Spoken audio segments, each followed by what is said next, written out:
Hello good morning students. आज का हमारा बहुत ही इम्पोर्टेंट टॉपिक है क्लास 10 का हिंदी का मॉडल टेस्ट पेपर है जो कि 2023 बोर्ड एग्ज़ाम के लिए बहुत इम्पोर्टेंट होने वाला है।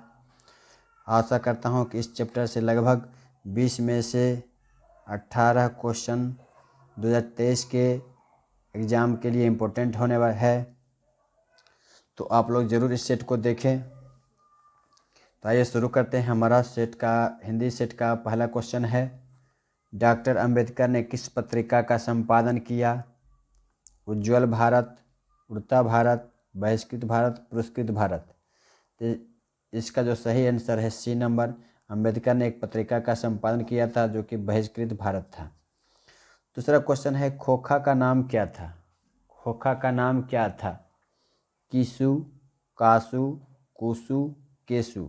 तो हमारा 20 नंबर बी नंबर ऑप्शन जो है सही हो जाएगा आंसर। कौओं की जमात में शामिल होने के लिए कौन ललक गया? ऑप्शन एक है कबूतर, हंस, बत्तख, मछली। तो कौओं की जमात में शामिल होने के लिए हंस जो था ललक गया था। क्वेश्चन नंबर चौथा है, मुंडा किस देश की जाति है? मतलब मुंडा एक अनुसूचित जनजाति के लोग हैं, तो किस देश की जाति है? मंगोल, चीन, मुल्तान, भारत। तो मुंडा जो है भारत की जनजाति है।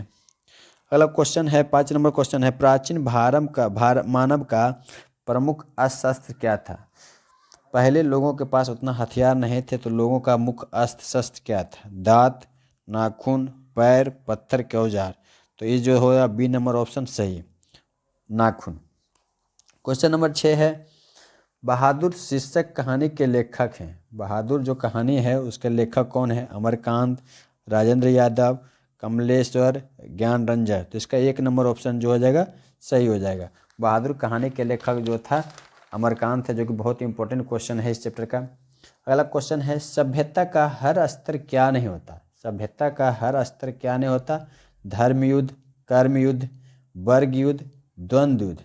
तो सभ्यता का हर स्तर क्या है? वर्ग युद्ध नहीं होता। सी नंबर ऑप्शन सही आंसर हो जाएगा। क्वेश्चन नंबर 8 जो है बहुत इंपॉर्टेंट है, जित जित मैं निरखत हूँ कहानी के लेखक या जो शीर्षक कविता है या जो भी है या क्या है, कहानी है, कविता है, निबंध है, इनमें से आपको बताना है। ऑप्शन है कहानी, निबंध, ललित रचना, साक्षात्कार। तो जित जित मैं निरखत हूँ एक साक्षात्कार है जिसमें बिरजू महाराज के बारे में बताया गया है।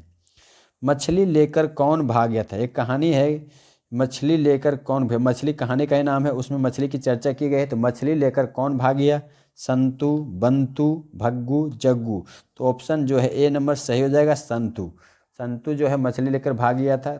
तो कहाँ लेकर गया था? वो भाई कुएं में डालने जा रहा था, क्योंकि सोच रहा था कि मछली अब कट जाएगी, इसलिए वह कुएं में डालने के लिए संतु ले जा रहा था। क्वेश्चन नंबर 10 है, क्या कहते हुए नानक ने अपना प्राण त्याग दिया? गुरु नानक का नाम सुने होंगे, उन्होंने क्या कहते हुए अपना नाम त्याग दिया था, प्राण त्याग दिया था? राम राम, वाह गुरु, जय श्री राम, हरिओम। तो उन्होंने वाह गुरु कहते हुए अपना प्राण त्याग दिया था। क्वेश्चन नंबर 11 है, कवि ने परजन किसे कहा है? कवि ने परजन किसे कहा है? कृष्णा, सुजान, बादल, हवा। तो कवि ने परजन जो है बादल को कहा है। अगला क्वेश्चन है, घनानंद की भाषा क्या थी? घनानंद जानते हैं आप, कवि के लेखक थे। उन्होंने अपनी लेखा में कौन सी भाषा का प्रयोग किया? अवधी, ब्रजभाषा, प्राकृतिक, पाली। तो घनानंद की जो भाषा थी वह ब्रजभाषा थी। आप लोग यदि हमारे चैनल को सब्सक्राइब नहीं किए हैं तो सब्सक्राइब कर लीजिएगा, ताकि किसी प्रकार का इम्पोर्टेंट क्वेश्चन आपको अपलोड करूं तो सबसे पहले आपको मिल जाए। क्वेश्चन नंबर 13 है, प्रकृति का सुकुमार कवि किसे कहा गया है? प्रकृति का सुकुमार कवि किसे कहा गया है? बहुत ही इंपॉर्टेंट क्वेश्चन है ये भी। निराला, भारतेंदु, जयशंकर प्रसाद, पंत। तो सुमित्रा नंदन पंत को प्रकृति का सुकुमार कवि कहा गया है। क्वेश्चन नंबर 14 है, गंगा यमुना कौन सा समास है? गंगा यमुना मतलब दो चीज का व्यंज है, मतलब द्वंद्व समास, सीधा समझिएगा। गंगा यमुना जब दोनों तरह के बराबर का बोध हो तो वह द्वंद्व समास हो जाता है। कविता में देवी जागरण कहाँ हुआ था? कविता में देवी जागरण कहाँ हुआ था?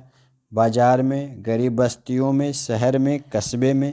तो कविता में जो प्रयोग किया गया सब, उसमें देवी जागरण जो है गरीब बस्तियों में हुआ था। क्वेश्चन नंबर 16 है, चौखटे में बेटे का क्या नहीं अटता? क, ख, ग, घ। तो इसका सही ऑप्शन हो जाएगा बी नंबर ख। मेरे बिना तुम प्रभु के लेखक कौन है? कविता है, क्लास 10 के चैप्टर में बहुत ही इंपॉर्टेंट कविता है। इस कविता जो है मेरे बिना तुम प्रभु के लेखक, तो इसके लेखक कौन है? Rain Maria Rilke, Sumitranandan Pant, Dinkar Agyeya. तो इसके जो लेखक थे रेनर मारिया रिल्के। अगला क्वेश्चन है लक्ष्मी के बड़े लड़के का नाम क्या था? शंकरा, मकरा, अच्युत, गुणनिधि। तो लक्ष्मी के जो बड़े लड़के थे उसका नाम था अच्युत। नेक्स्ट नंबर क्वेश्चन है हमारा, प्राय माँ ही कान छेदती है, यह कथन किसने कहा था? क्या है? कहावत, मुहावरा, छंद, सोठा। तो प्राय माँ ही कान छेदती है, यह जो है कहावतें हैं। क्वेश्चन नंबर है मंगमा की बहू का नाम क्या था? मंगमा की बहू का नाम था सविता, नंजम्मा, कविता, सावित्री। तो मंगमा की बहू का नाम जो था नंजम्मा था।